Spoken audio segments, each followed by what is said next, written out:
See how flight developed at the international level. Wings over the world. Next on Discovery Wings.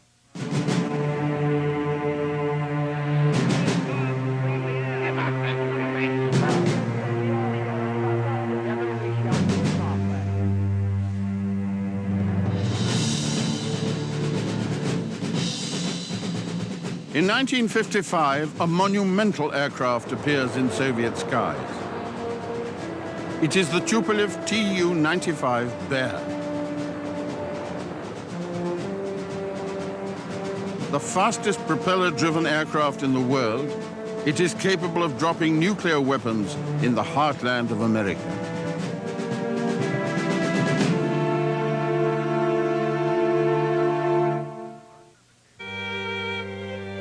Russia became fascinated with large bombers very early.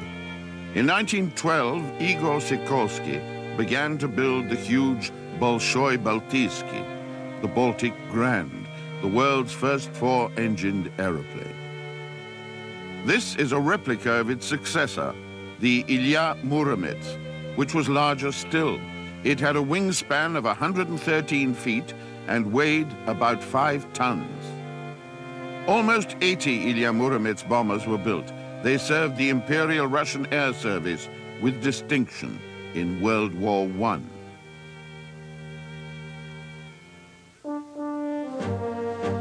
In Soviet Russia in 1917, the new Red Air Force was neglected. The leaders of the Soviet state allowed the assets of the old Imperial Air Service to run down.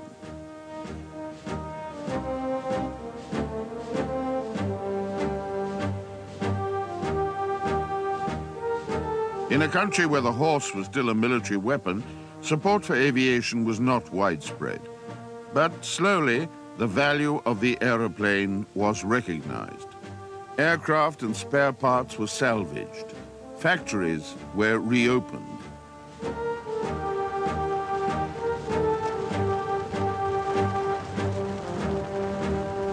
From 1917 to 1920, as the Civil War swept through Russia, the Red Army used aircraft primarily for reconnaissance. Most of the fighting took place on the ground, involving men, horses, and guns.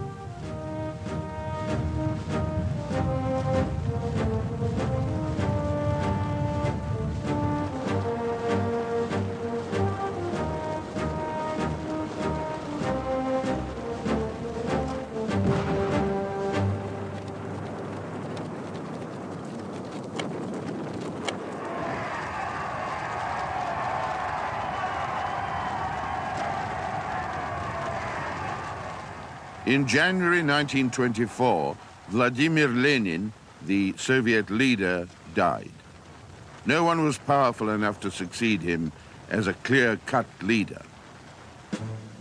Joseph Stalin was a member of the Troika, a group of 3 men who replaced Lenin at the head of the Communist Party and the state.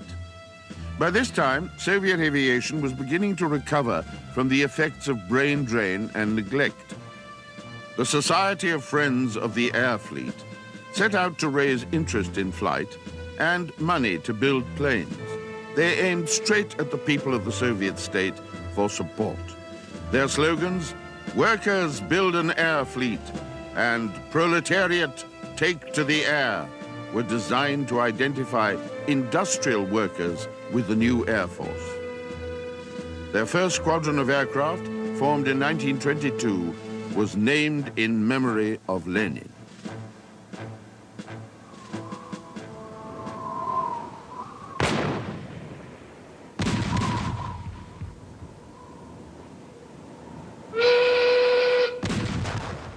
In 1925, Stalin was engaged in a political struggle to gain sole leadership of the Soviet state and of the Communist Party. At the same time, young, bright Soviet designers were beginning to emerge from the new academies. The Central Aero and Hydrodynamics Institute, known as TSAGI, was established in late 1918. By the mid-20s, it was well on its way to becoming the Soviet Union's most important center for aerodynamic research. Tsargi had an interest in big aircraft from the beginning. In 1919, its founder, Nikolai Zhukovsky, proposed the design of a large transport aircraft. A prototype was built, but was not successful. At the time, Tsargi's chief designer was Andrei Tupolew. He was influenced by the German Junkers company's use of metal in aircraft construction. He also used Tsargi's design and test facilities to work towards the production of large, long-range aircraft for bombers or transports.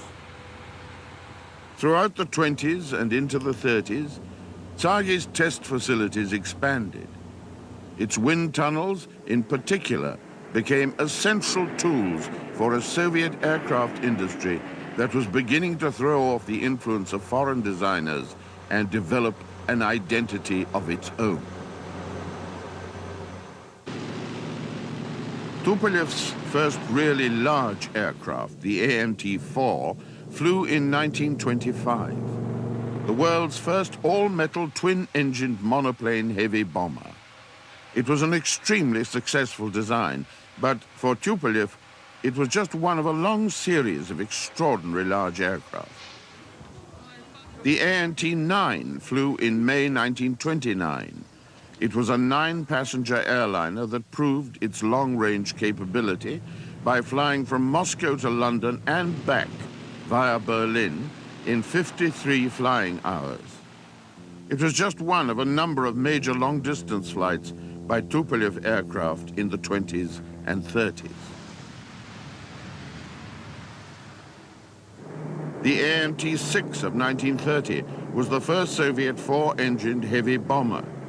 It was also produced as a troop carrier with room for 30 fully equipped soldiers.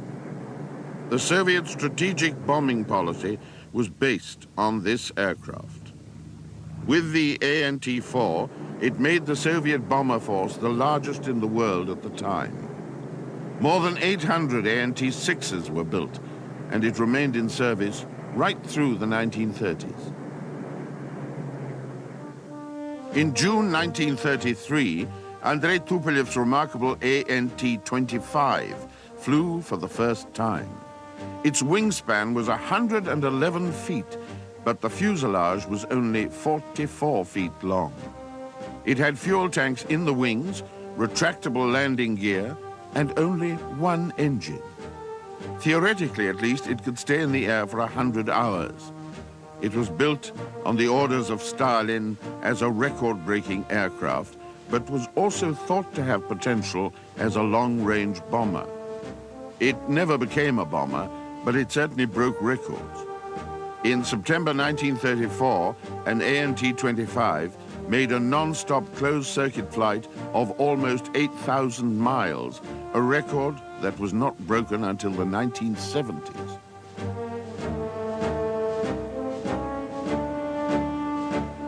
In June and July 1937, ANT-25s flew non-stop from Moscow to America by way of the North Pole on 2 separate occasions, staying in the air for more than 60 hours on each flight.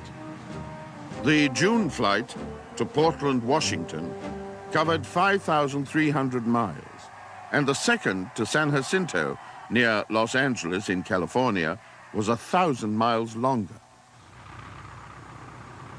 In spite of Soviet achievements in the design of heavy long-range aircraft in the 30s, by the time World War II broke out, there was only one long-range strategic bomber in the Soviet inventory.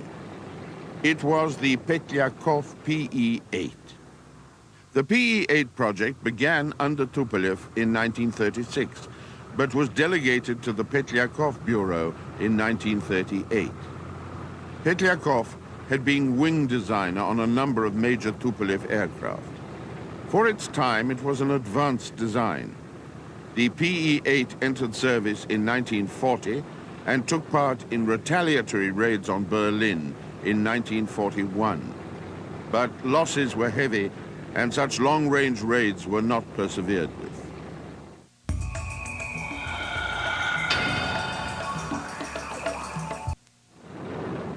The PE-8 was used regularly throughout the war to fly VIPs to conferences of allies in Britain and in America. In its final form, it was at least as fast and its range at least as long as the multi-engined bombers of Britain and America. But the pressure in the Great Patriotic War was for small twin-engine tactical bombers, and the PE-8 was never produced in quantity.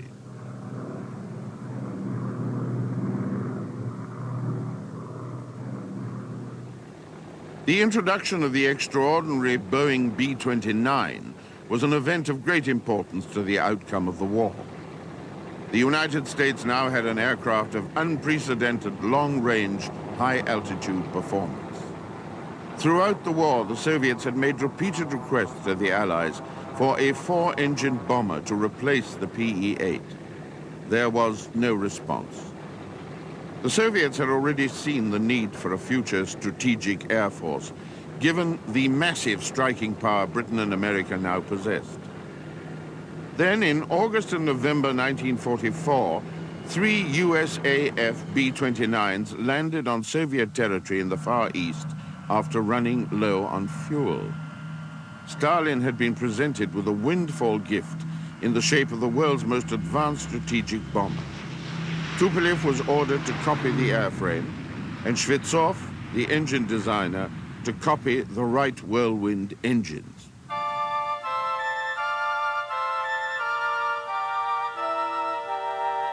Just 1 year later, the prototype Tu-4, the Soviet copy of the B-29, was flying. In April 1946, the Soviet long-range Air Force was revived. In 1947, Western authorities were shocked to see the first 3 pre-production Tu-4s flying in the Aviation Day parade.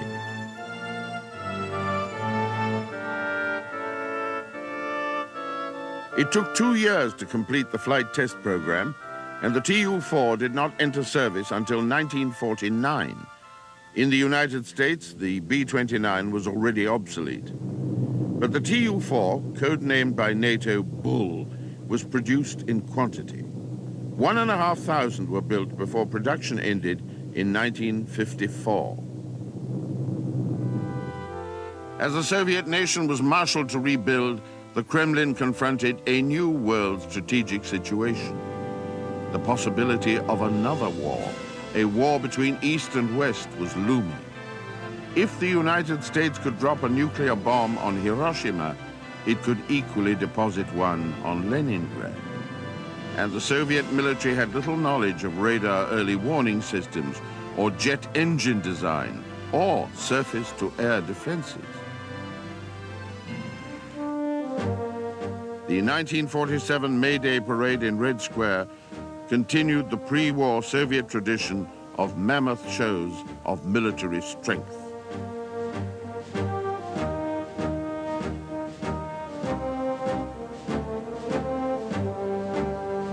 In spite of the scale of the display, Stalin knew that Soviet military technology was lagging behind the West.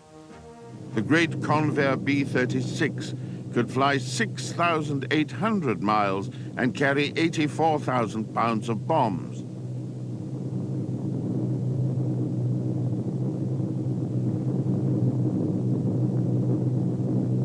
Its appearance forced the Soviets to develop a large version of their B-29 copy, but by the time it was ready, America had leapfrogged into the age of the intercontinental jet bomber. In April 1947, Berliners struggled with floods and a Soviet blockade of their city, which aimed to force the Americans and British out of the former German capital. In poor weather conditions, one of the American aircraft flying supplies into Berlin crashed. It was the beginning of an airlift in which British and American planes flew thousands of tons of food a day over the Soviet blockade.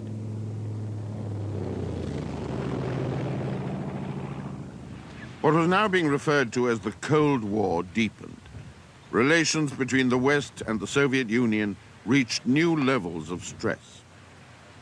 After 3 months of blockade, the situation was deadlocked And in September 1948, the question of the reunification of Berlin was submitted to the United Nations. This is Dr. Philip Jessup of the American delegation giving his country's view of Soviet action in Berlin. The Soviet government, using the harsh instrument of the blockade, has indeed chosen a strange way in Berlin to live up to its agreement to democratize German political life. Thanks to the air bridge and to the support given it by the Berliners, the Soviet government has not succeeded in its purpose.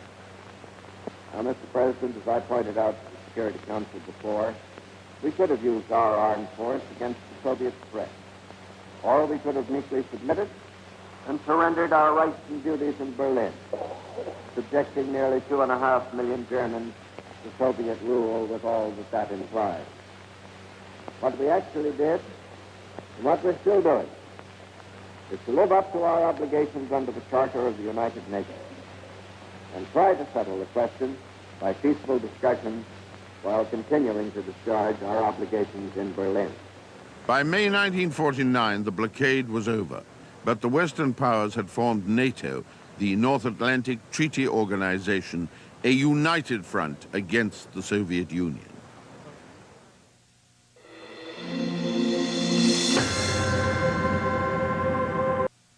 In March 1953, Joseph Stalin, who had been the power behind the Soviet Union for almost 30 years, had a stroke and died.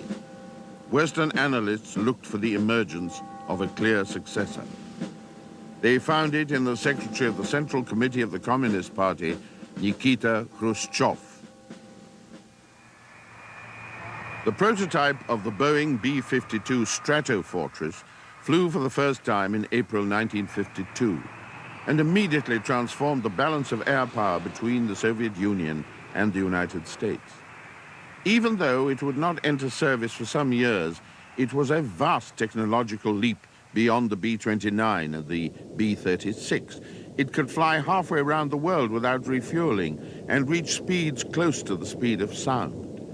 It was an impressive aircraft and would remain the symbol of American intercontinental air power for 30 years. But while America led the intercontinental strategic bomber race in 1952, it was not by as much as Westerners may have imagined. This is the Tupolev Tu-16, codenamed the Badger by NATO. It made its first flight at about the same time as the B-52, and while it did not match the B-52's range or speed, it was still a major achievement for Soviet aviation. The Tu-16 could fly at more than 600 miles an hour, and its range of 3,000 miles could be extended by aerial refueling from the wingtip of a tanker version of the same aircraft. The Tu-16 was not intended to compete directly with the B-52. It was designed as a medium-range bomber and closely matched the performance of the American medium jet bomber of the time, the Boeing B-47. Almost 2,000 Tu-16s were produced for the Long-Range Air Force and the Naval Air Forces between 1952 and 1958.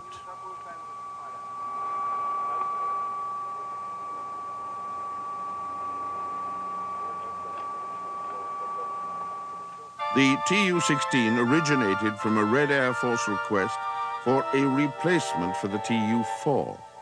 The two main design bureaus in the competition were Tupolew and Ilyushin. Ilyushin already had a successful jet bomber, the IL-28, in service. They chose simply to scale it up to a larger version. But Tupolev was developing a completely new design, and when the Ilyushin and Tupolev prototypes flew off against each other, the Tupolev aircraft was superior. It went into production as the Tu-16.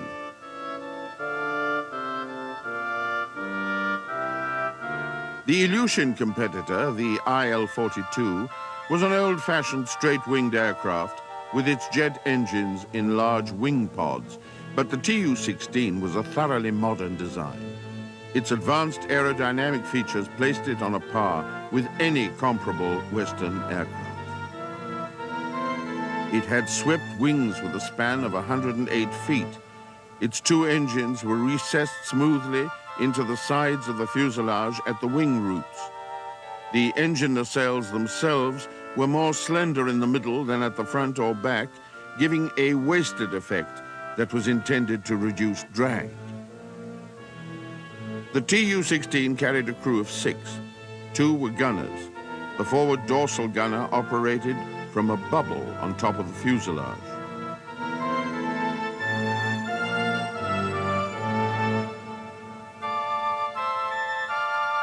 There were 2 pilots in the main cockpit, and the navigator was housed in the glazed nose section. The Tu-16 could carry up to 8,000 pounds of bombs in its internal bomb bay. Now, it could also carry missiles under the wings or a standoff bomb under the fuselage. The rear gunner was housed in a turret right in the tail of the aircraft. The fin and rudder were mounted high on top of the fuselage to keep them well above the level of the wings and engines. The Tu-16 was an extremely successful aircraft with a very long service life. It was still being produced in China in the 1980s, and some Tu-16s are still operational in Russia. The civilian derivative, the Tu-104, was one of the first jet airliners to go into service anywhere in the world.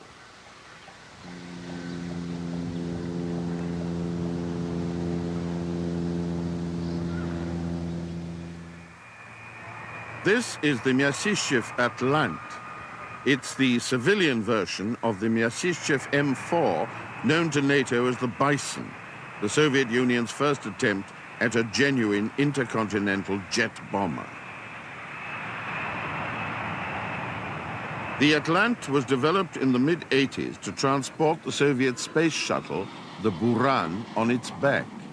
The large tank this one is carrying is used for liquid hydrogen, also for the shuttle program.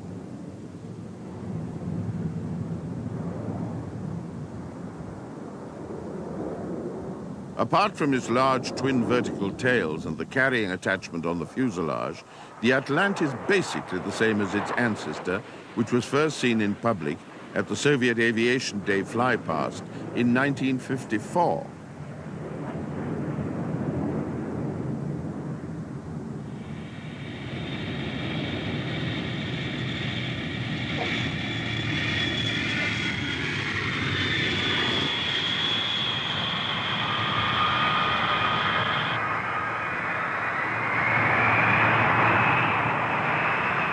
The Bison was the Soviet Union's first serious attempt to match the B-52 and build a heavy jet bomber with intercontinental range.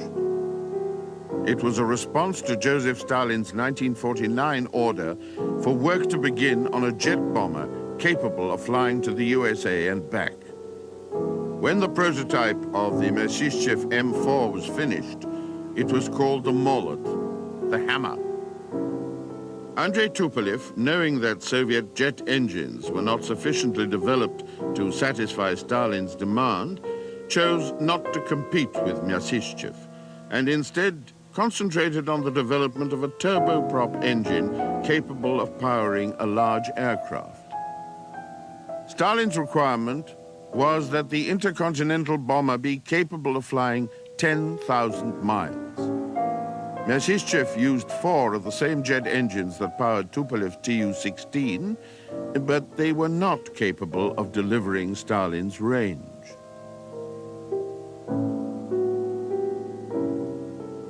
Myasishchev had been given special resources to build this mammoth aircraft. A new factory was built, and he was given a free hand to recruit 1,500 designers and technicians from other design bureaus.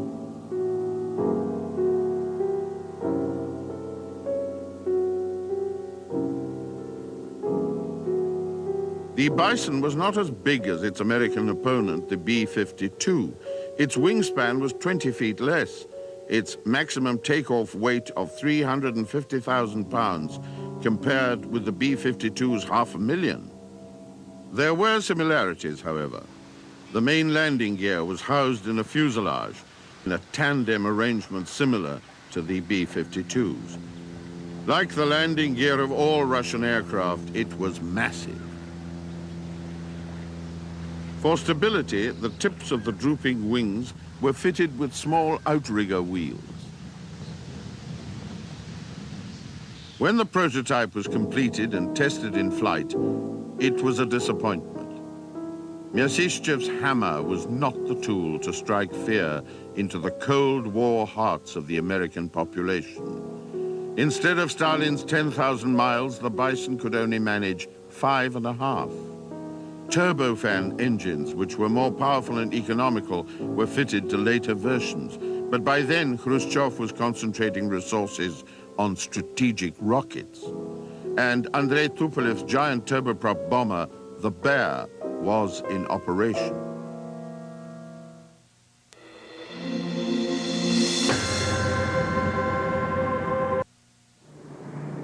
In the 1955 Moscow Aviation Day air show, Western observers watched a huge swept-wing bomber fly past, powered not by jets, but by turbo-driven propellers.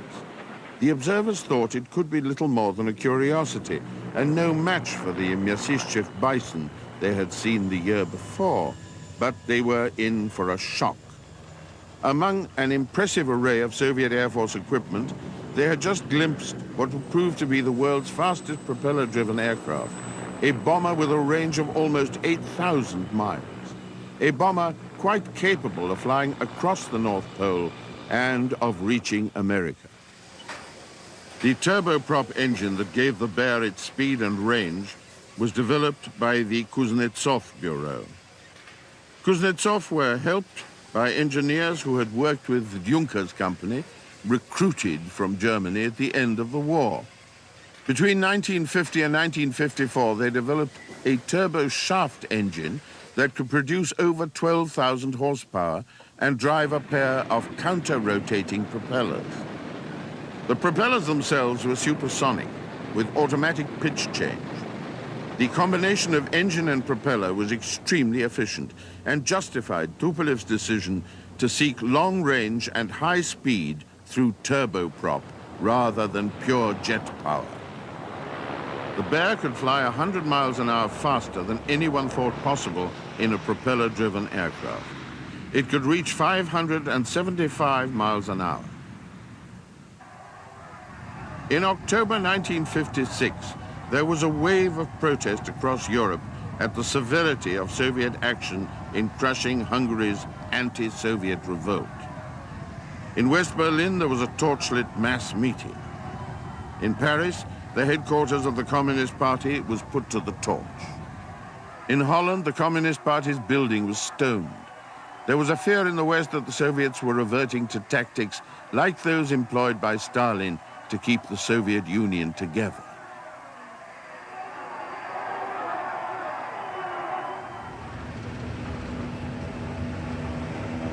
In March 1958, Nikita Khrushchev, who had been first secretary of the Communist Party since the death of Stalin, and the strong man of Soviet politics, consolidated his power even further in the eyes of the West. He was elected premier, replacing Nikolai Bulganin, and becoming the first Soviet leader since Stalin to be premier and party secretary. As he accepted the office, he said, "We shall conquer capitalism with a high level of work and a higher standard of living."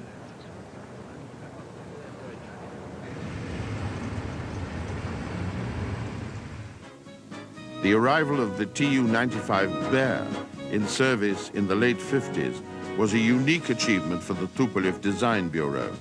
It was the only turboprop-driven strategic bomber ever to enter first-line service in the world. And it forced change in American defensive thinking. Its potential as a strategic bomber and its potential to reach US soil via the North Pole forced the US to divert money and technology into the construction of interceptor fighter bases and early warning radar sites. The basic model Bear was a long-range strategic bomber.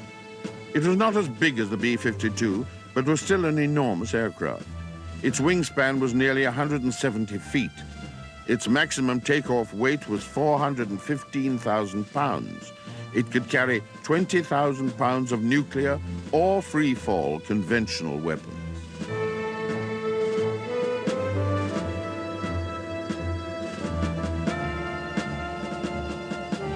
The Bear was a direct descendant of the Tupolev Tu-4 Bull, which means that it was also closely related to the American B-29, from which the Bull was copied.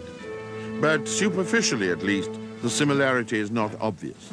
The Bear is a very exotic-looking aircraft.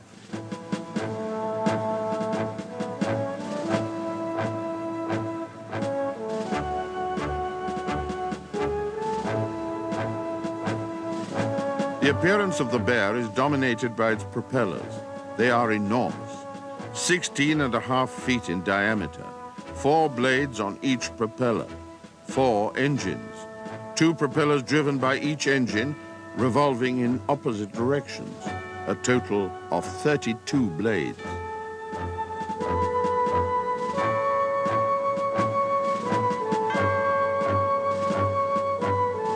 To propel the Bear at its maximum speed, they are revolving at 750 revolutions a minute.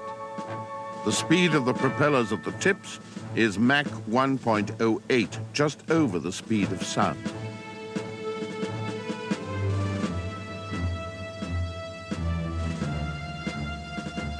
The Kuznetsov turboprop engines produce almost 15,000 horsepower each.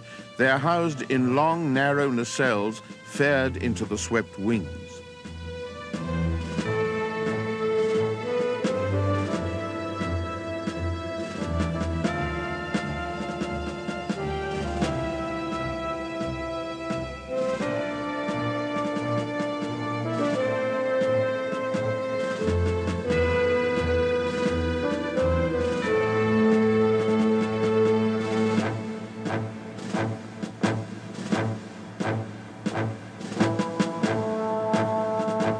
The original Tu-95, the Bear A, carried its bomb load internally, but the Bear B, introduced into service in the early 60s, could also carry a single large Kangaroo air-to-surface missile underneath the fuselage. The Kangaroo missile was roughly the size and shape of a MiG-17. It had a range of 400 miles and could travel at twice the speed of sound.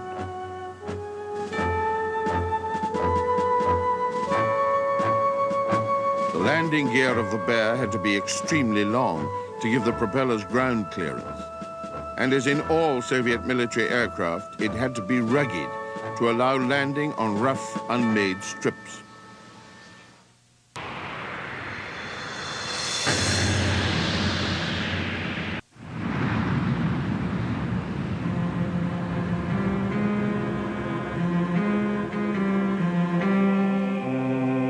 The Bear had a crew of between 8 and 10. The number varied depending on the nature of the mission.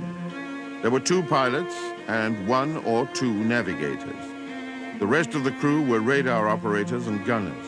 The gunners and observers at the rear of the aircraft were physically separated from the pilot station at the front by about 50 yards of fuselage. The defensive armament of the basic Bear was heavy. It had a remotely controlled turret underneath the fuselage with 2 cannon. There was a fixed forward-firing cannon in the nose. There was a manned tail turret with another 2 cannon. But other versions of the Bear, particularly those for maritime reconnaissance, carried less defensive armament.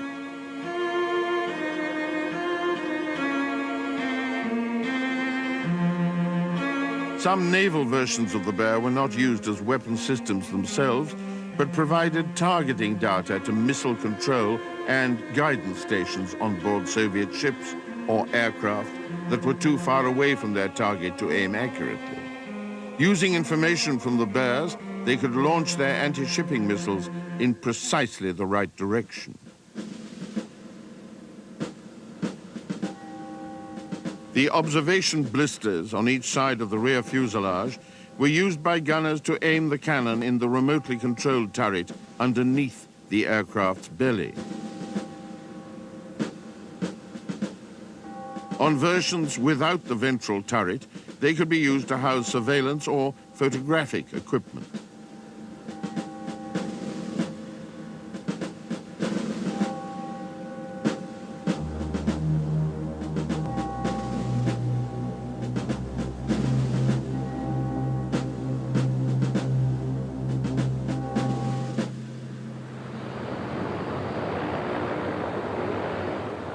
In 1963, Bear Bs flying over the American fleet near the Azores and off Midway Island were intercepted by American fighters.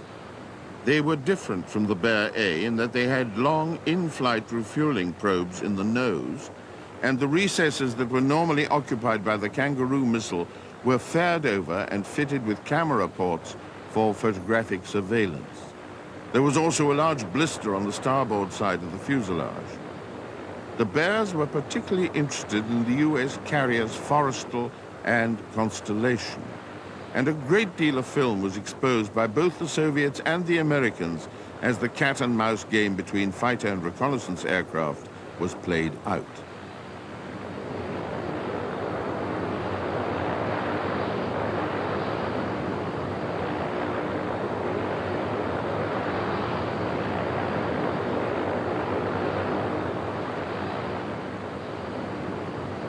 The Bear D was identified by NATO in 1967. These American F-4 Phantoms are shadowing one to take pictures. The Bear D had a large blister fairing under the center of the fuselage.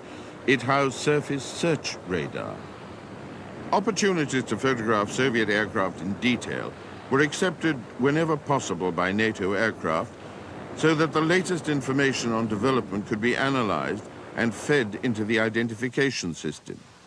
A Soviet manned bomber fleet capable of striking freely around the world had been Stalin's dream, a response to the development of the great American bombers of the late 40s and 50s. Khrushchev's attitude was different. He decided that increasing reliance would be placed on long-range surface-to-surface missiles for the delivery of Soviet nuclear weapons. By the mid-50s, the intercontinental ballistic missile seemed more promising to Khrushchev than the manned bomber. His opinion was shared by other high-ranking military personnel. In 1955, the commander-in-chief of the Soviet Air Force predicted the demise of the manned bomber. He said they were expensive to build, man, and maintain. They had to be housed in large airfields where they were vulnerable to air attack. They tied up large numbers of maintenance personnel and needed great supplies of fuel. Missiles, on the other hand, were cheaper to build, less costly to maintain, easily concealable, and less vulnerable.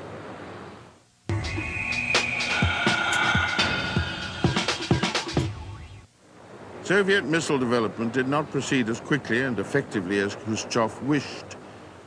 Production of the Bear and the Badger continued into the 60s.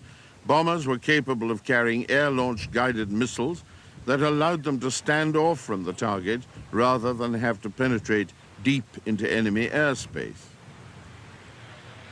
By the late 60s, a resurgence in belief in the long-range bomber was beginning. While it was accepted that the Bear, the Badger, and the Bison would never penetrate American airspace, they could still easily reach most parts of Europe. With their range supplemented by an efficient system of aerial refueling and their ability to use either stand-off weapons or free-fall bombs, they were still a major threat to the West. Even when the supersonic backfire and later the Blackjack entered service, there was still a place for the Bear. In 1984, 30 years after the prototype Tu-95 flew, a new variant identified by NATO as Bear H entered service. It could carry a long-range cruise missile and was capable of hitting targets inside the USA without ever entering American airspace. At the time, the Bear H, which appeared with much less fanfare than the supersonic Blackjack, was seen as a major threat to Europe and America. The cruise missile it carried, the AS-15, was considered a serious challenge to the American air defense system.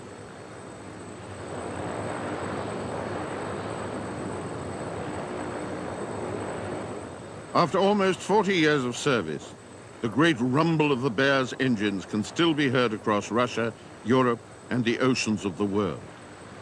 These days, they are even becoming welcome guests at some of the world's great air shows, giving Western audiences a close-up look at one of the most extraordinary aircraft ever built.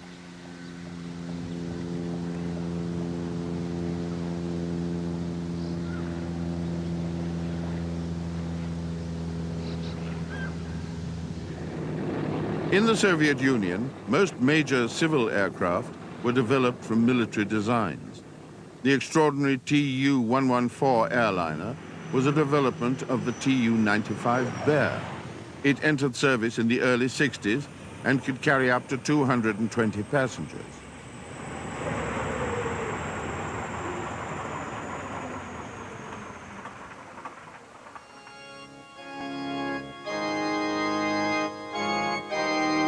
This is not just any field in Russia. It's part of the Monino Air Force Museum outside Moscow, where one of these giant Soviet airliners is part of the collection.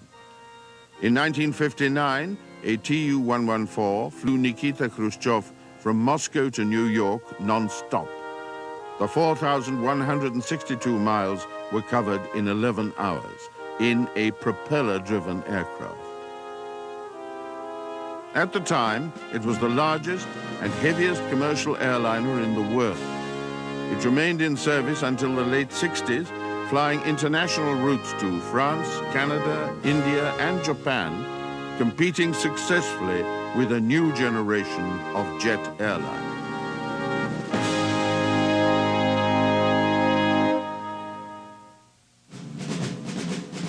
Up next, the Soviet Union. For decades, its military was shrouded in secrecy. Uncover the real story behind Soviet aviation on Wings of the Red Star, right here on the Discovery Wings channel.